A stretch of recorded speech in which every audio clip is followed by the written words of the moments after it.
Great to have you here on WKYT. You know, when tragic events happen, it is somewhat difficult to know how to handle conversations with children.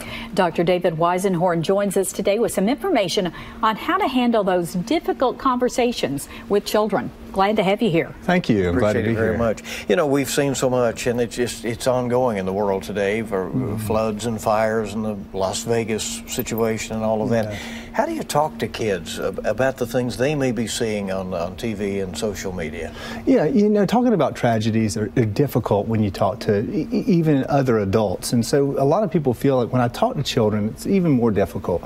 But there are some things that we can do. And the three things that I would recommend parents to understand first is they take into consideration the age of the child.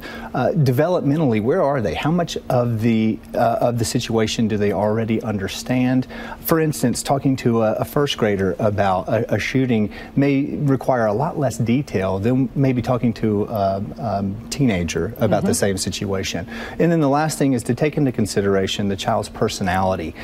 For me, I have two children, one of which is much more emotionally sensitive than the other. And so I would want to temper my conversation, be careful about the words I use when talking to the more emotionally sensitive than the one that's not.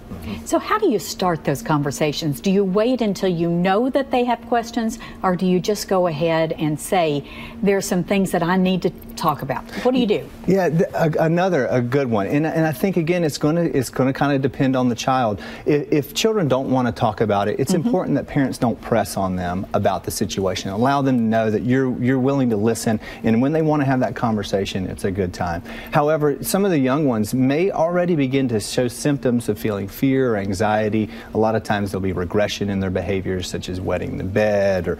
And when you start to see those are telltale signs that you may want to have those conversations. So watch for those signs. Absolutely. Certainly. Are the things that you should avoid sharing? You know, in this world, we can all have real visceral responses to what we're seeing.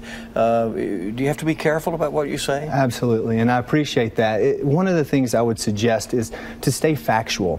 Stick to the facts, keep it honest.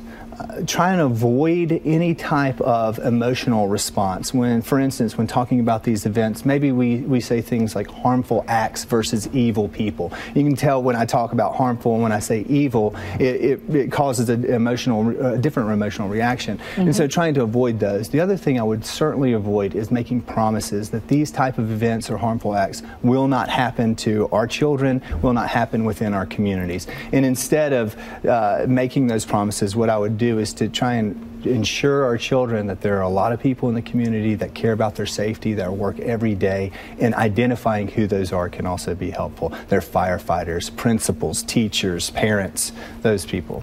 Good to think through what you're going to be saying. Thank you, Dr. Weisenhorn. Appreciate it very much. Thank you very much for having me.